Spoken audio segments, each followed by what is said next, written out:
à toutes et à tous, je suis Sylvia de Atelier Bayasser sur Instagram, idem ici sur YouTube et sur Facebook. Je reviens vers vous pour faire le tuto comme promis du pull sans manche de la petite mercerie qui est un patron disponible sur leur blog.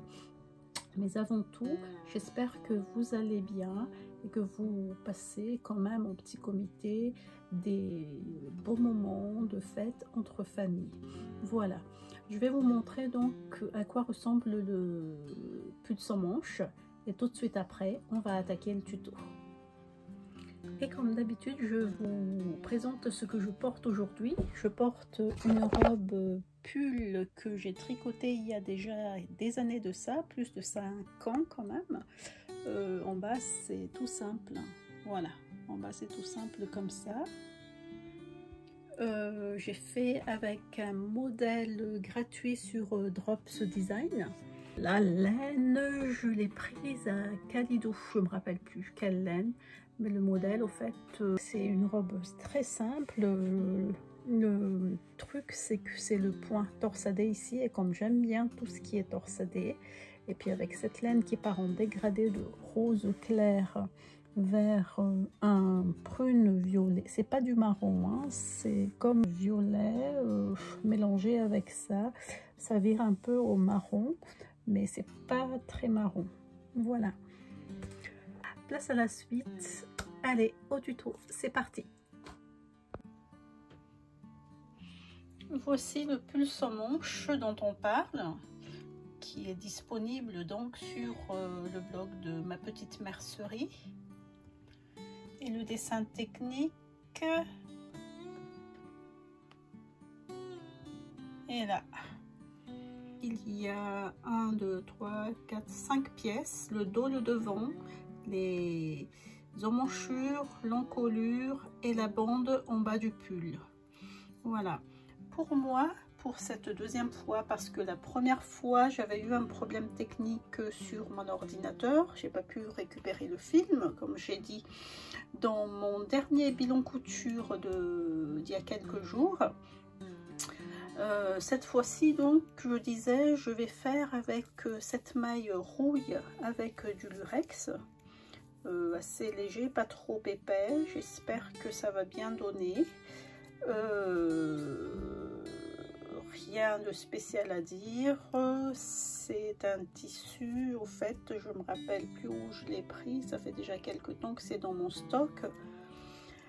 Donc on va passer au placement des pièces du patron qui sont ici, à la découpe puis à la couture.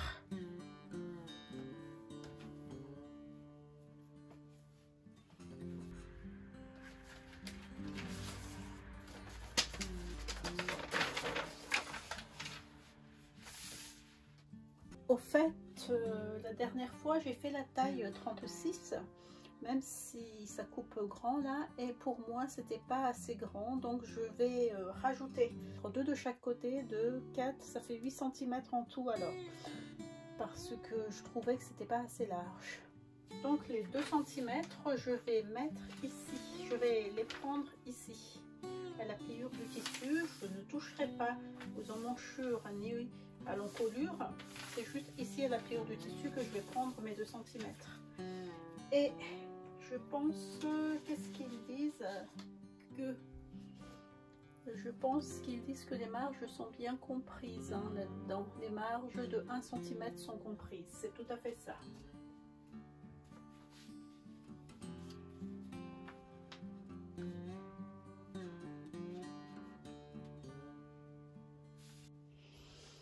Voilà, mon dos et mon devant sont placés ici de façon à économiser du tissu. J'ai mis la pliure ici et la pliure là. J'ai mis les 2 cm ici à la pliure de chaque côté.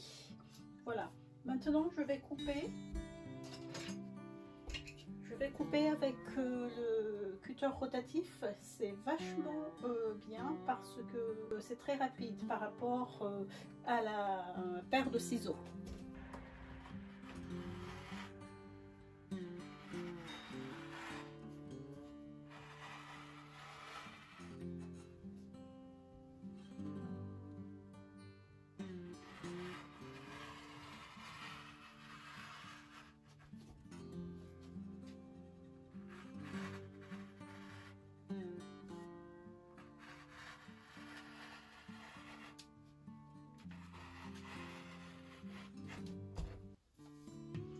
boudin.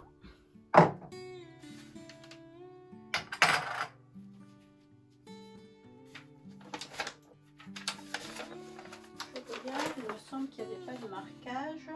Non, il n'y a pas de repère.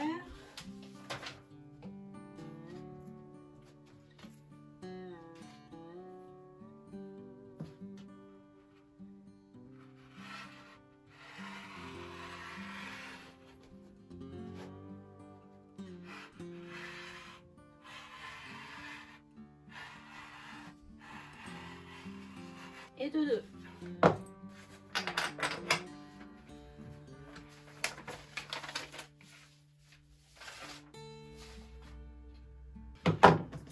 Maintenant, je vais prendre, ça c'est la bande d'encolure.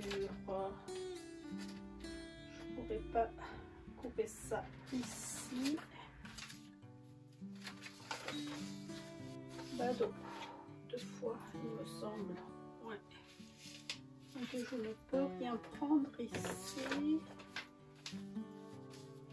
C'est celui-là.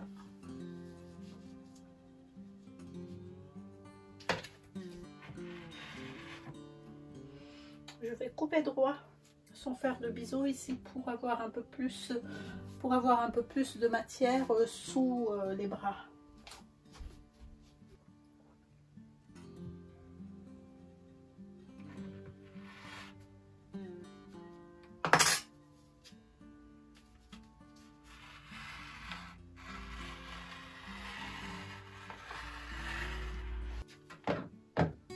Ça, je vais pincer avec ça.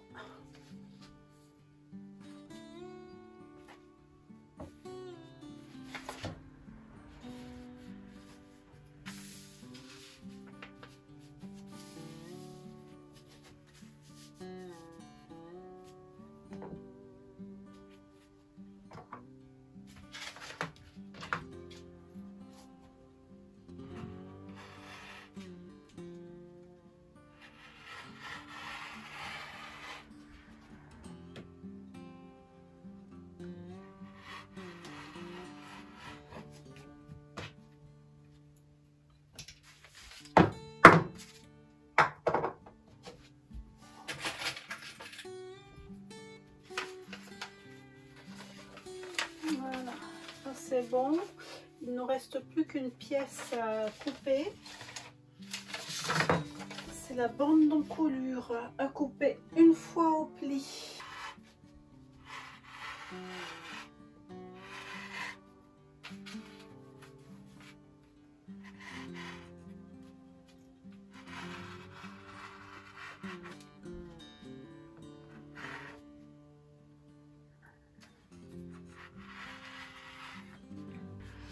Voilà, nous avons toutes nos pièces du patron.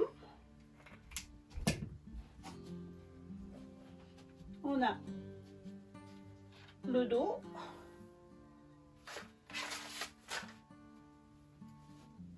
Alors, endroit envers, endroit.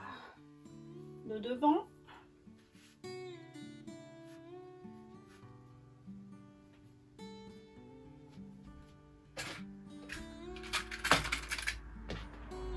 On va pincer pour l'assemblage à la surjeteuse.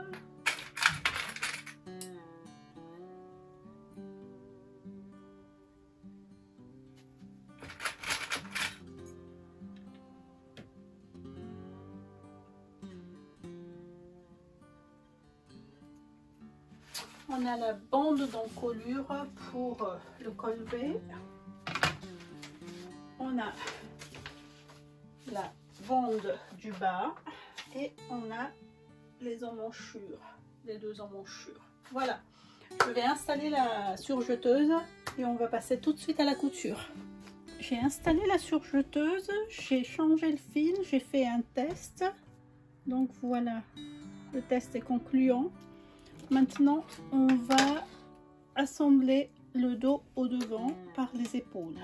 Toujours la première étape. J'ai pincé le début et la fin pour que ça ne bouge pas la surjeteuse, mais je vais quand même pincer aussi le milieu pour sécuriser tout ça, puisque comme c'est une maille, ça risque de bouger. Allez, c'est parti.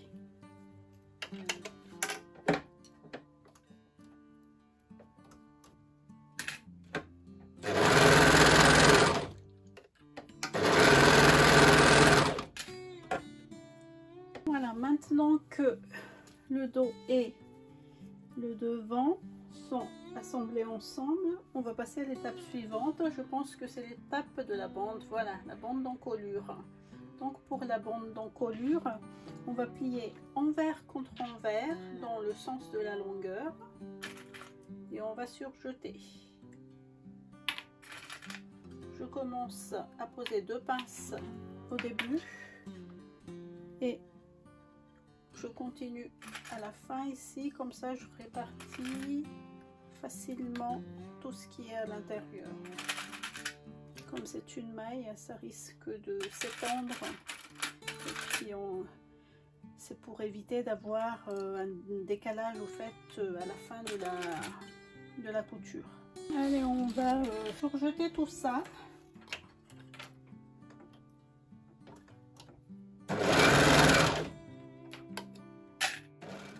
Ok, maintenant ils disent de former la pointe V par rapport à la bande d'encolure.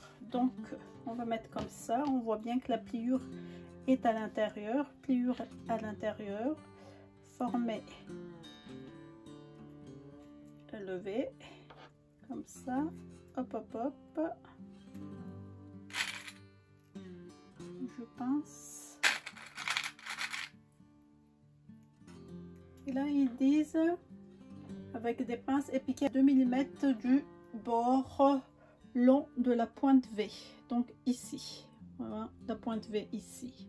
On va passer à la machine à coudre.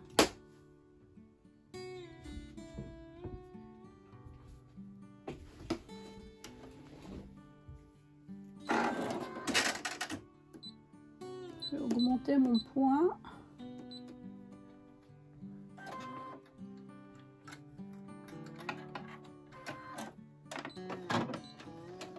Je remonte le fil de ma canette pour éviter d'avoir des bourrelets. Hop.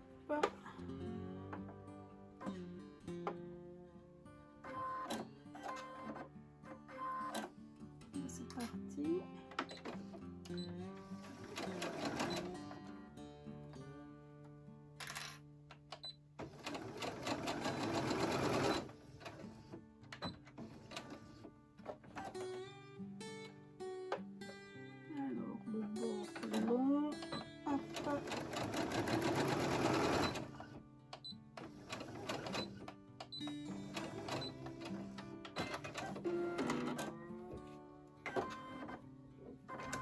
Allez, c'est parti. Donc ils disent de monter, je vais me déplacer ici, voilà. Ils disent de monter la bande sur le devant en veillant à faire dépasser de 1 cm par rapport à la pointe. Bah, c'est parti, hein. Toujours endroit contre endroit, 1 cm. Plutôt comme ça pour faire lever. Voilà.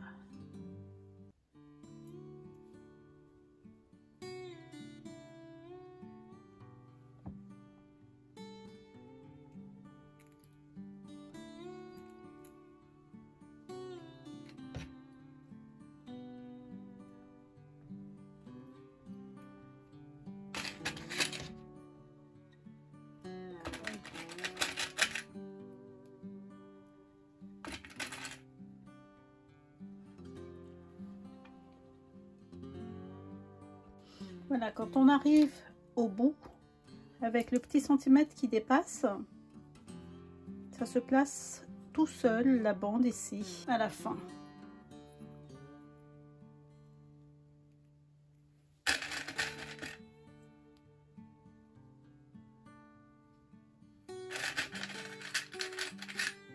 Voilà, quand j'ai coupé ma pièce, je pensais que ça allait être grand,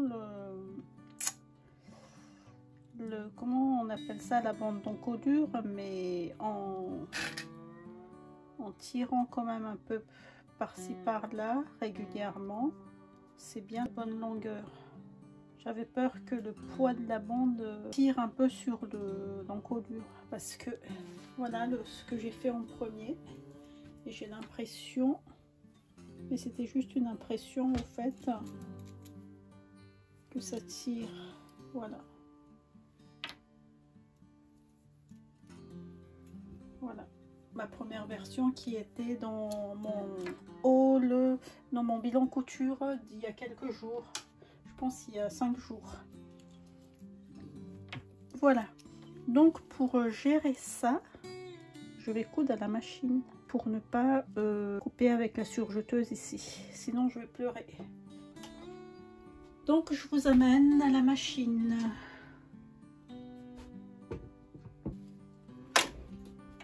Je vais tout de suite commencer par la pointe, comme ça au moins c'est fait.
Fasse attention quand j'arrive à la couture des épaules pour la passer derrière côté dos. Donc j'y suis là, hop, là c'est un peu délicat, sinon après le dur sera fait parce que c'est un col V, donc il faut qu'on s'applique.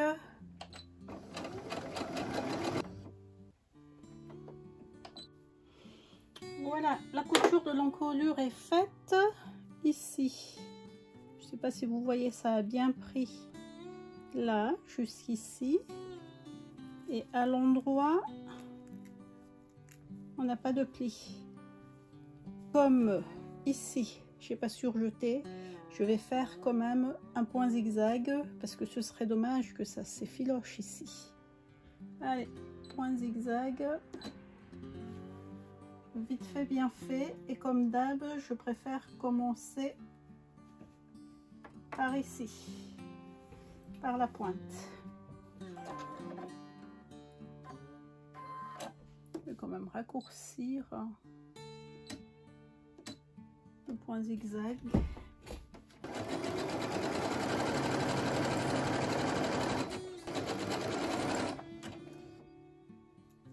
Pas une autre épaisse, une. Voilà. Ça y est, le zigzag il est fait. Voilà ce que ça donne. La couture est bien sécurisée. Maintenant on va passer au repassage, la marge de couture vers le bas. Donc hop,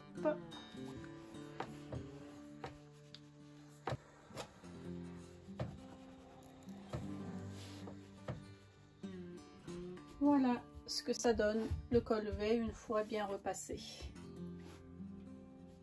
C'est pas beau ça? Maintenant on va attaquer aux deux coutures des côtés.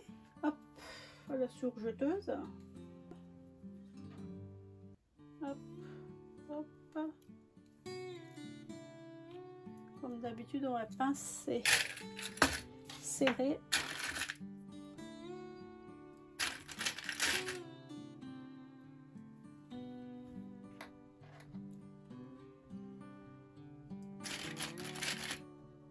Hop.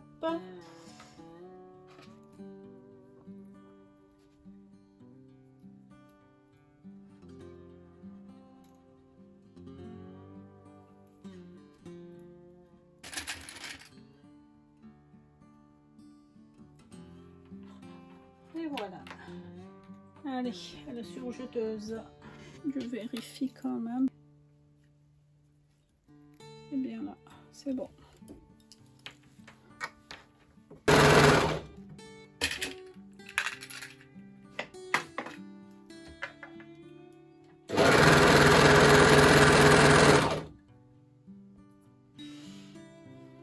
Voilà le pull. Vous vous rappelez, j'ai rajouté 2 cm à la pliure du devant et du dos. Ça donne ça. Je pense que je vais les enlever en bas, ces 2 cm. Donc c'est 4 cm que j'ai rajouté pour recentrer. Donc 2 cm. Et je vais faire comme ça.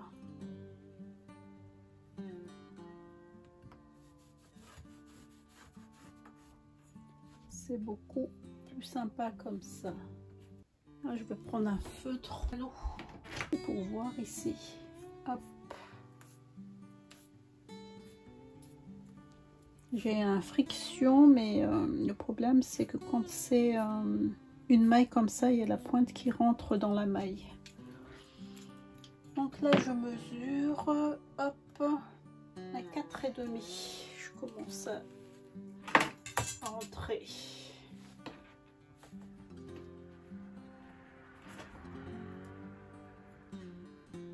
À 4,5 ici.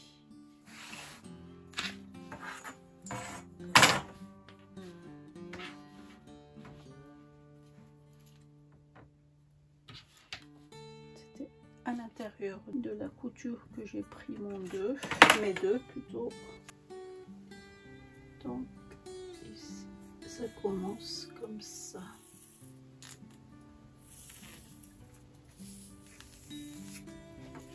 Voilà, c'est parti.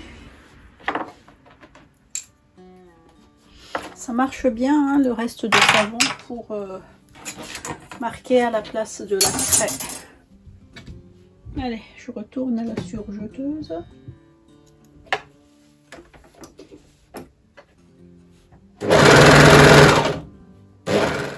Alors, on va monter donc cette bande endroit contre endroit. Allez, on va d'abord prendre les moitiés. C'est beaucoup plus simple, à plat. Elles sont là, les 2 moitiés.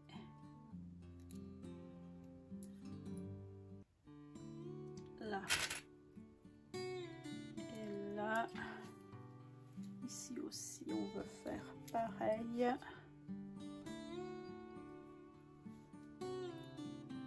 La moitié ici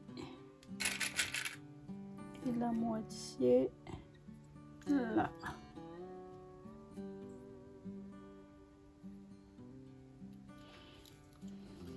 Je vérifie quand même parce que ça a bougé en bas.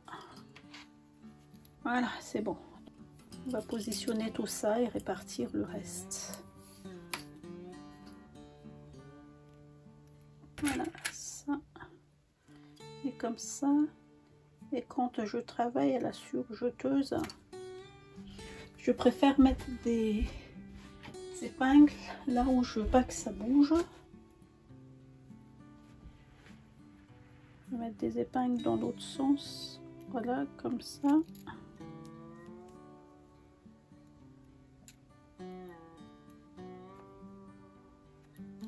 Au moins ici ça ne bougerait pas. Et je calcule la largeur du pied de biche, comme ça passe comme ça.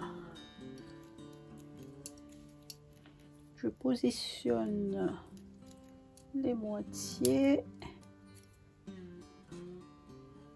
Faut bien faire attention que les 3 bords soient bien superposés, qu'il n'y en a pas un qui rentre. Parce que personne n'aime défaire la couture à la surjeteuse. Juste un tout petit peu là dans le but. Hop. Voilà. Après, ici, l'épingle.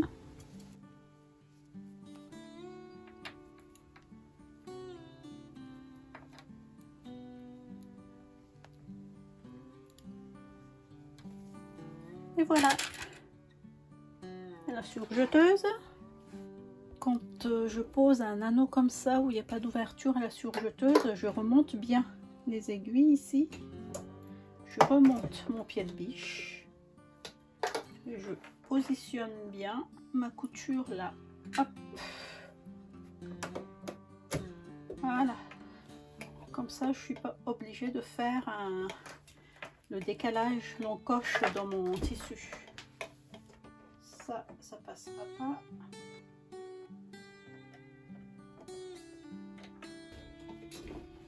Et c'est parti. Je vais faire le tour rapidement.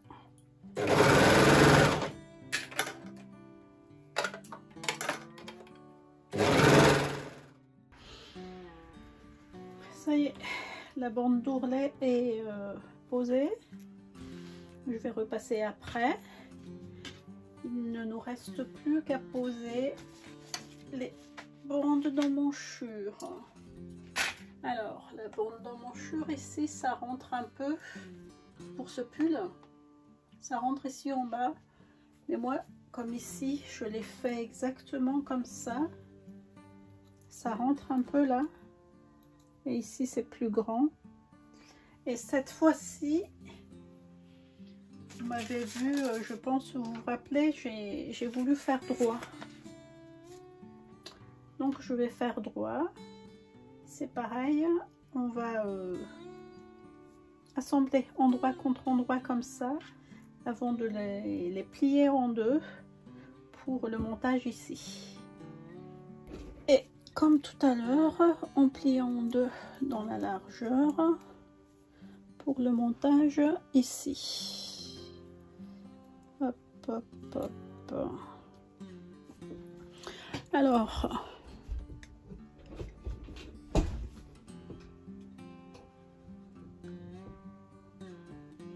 je regarde bien la couture ici, où ça va, hop,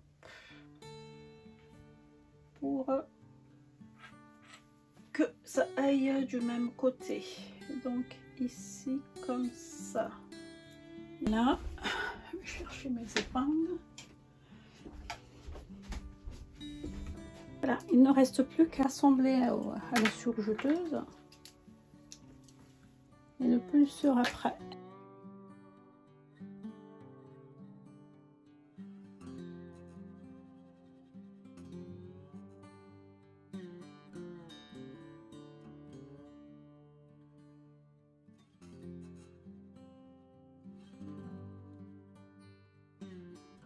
Voilà, ce tuto est terminé. Vous venez de voir la vidéo portée de notre cousette d'aujourd'hui.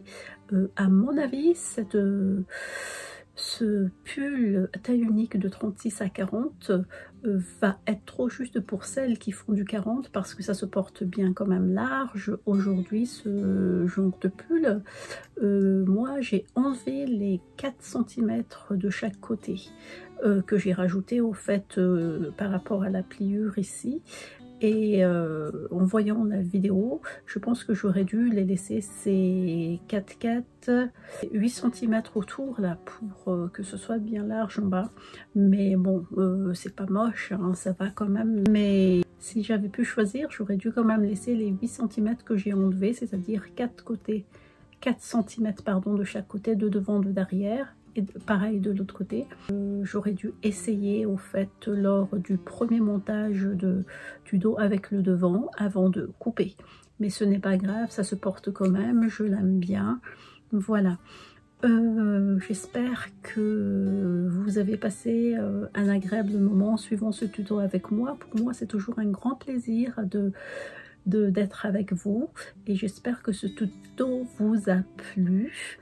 Et je vous donne rendez-vous la prochaine fois pour un haul tissu. D'ici là, prenez soin de vous et au revoir.